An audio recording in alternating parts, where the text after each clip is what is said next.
आपके साथ अनुष्का राय और आप देख रहे हैं न्यूज हलचल इंडिया।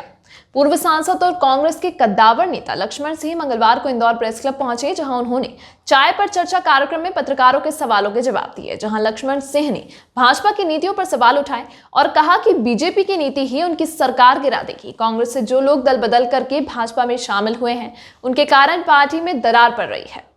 राज्यसभा सांसद ज्योतिरादित्य सिंधिया पर इशारों में निशाना साधते हुए उन्होंने कहा कि जो महापुरुष विधायकों को लेकर गए वह अपने आप को दूसरे पर ठोकते हैं, इनका टकराव आपस में बढ़ेगा। वहीं एक सवाल के जवाब में उन्होंने बढ़े हुए बिजली के बिलों को लेकर उनकी पूर्ववर्ती कांग्रेसी सरकार की तुलना बीजेपी से की। नकली खाद को लेकर भी भाजपा पर निशाना साधा और बोले कि इनके राज में नकली खाद ज़्यादा बिकता है। वहीं आगामी नगर निकाय चुनाव को लेकर लक्ष्मण सिंह बोले कि फिलहाल हमें प्रोटोकॉल का पालन करना आवश्यक है। सितंबर महीने के बाद चुनाव पर चर्चा करें। हालांकि इस दौरान उन्होंने आने वाले आम चुनाव और नगर निकाय चुनाव जीतने की बात भी कही है।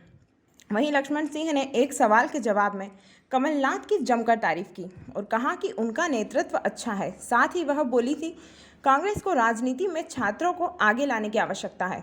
भाजपा के संस्कारों और नीतियों पर सवाल उठाते हुए एक सवाल के जवाब में लक्ष्मण सिंह ने कहा कि हमने कभी किसी दूसरी पार्टी के नेताओं के बारे में कोई अपशब्द नहीं कहा है। हालांकि उन्होंने कहा कि बीजेपी वाले ऊंची मानसिकता के लोग हैं। दिल्ली में ममता बनर्जी और कमलनाथ की मुलाकात को उन्होंने मित्र मुलाकात बताई है।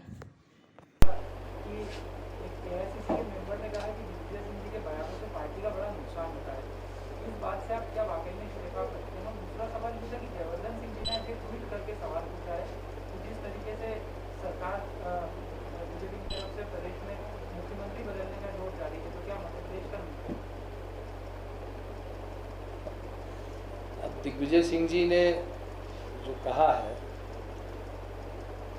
और इसका उत्तर तो दिग्विजय सिंह जी ही देंगे। नहीं, एआईसीसी मेंबर ने सोनिया गांधी जी को हाँ, तो उसका उत्तर सोनिया गांधी जी देंगी।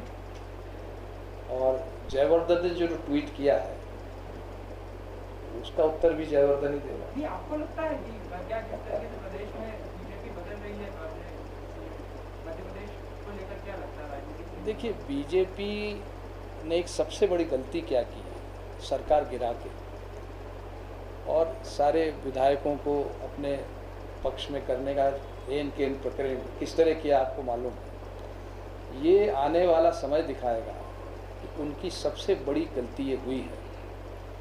उपचुनाव के नतीजे भले इनके पक्ष में आ गए हों, कैसे आए आप भी जानते हैं, हम भी जानते हैं, लेकिन इससे जो दरार भारतीय जनता पार्टी में पड़ी है, जो ऐसे लोग भारतीय जनता पार्टी के जो जेल गए, इनके परिवार जेल में गए, जो समर्पित भावना से काम कर रहे हैं, आज उनके मन से पूछिए कभी, आप तो जानते हैं।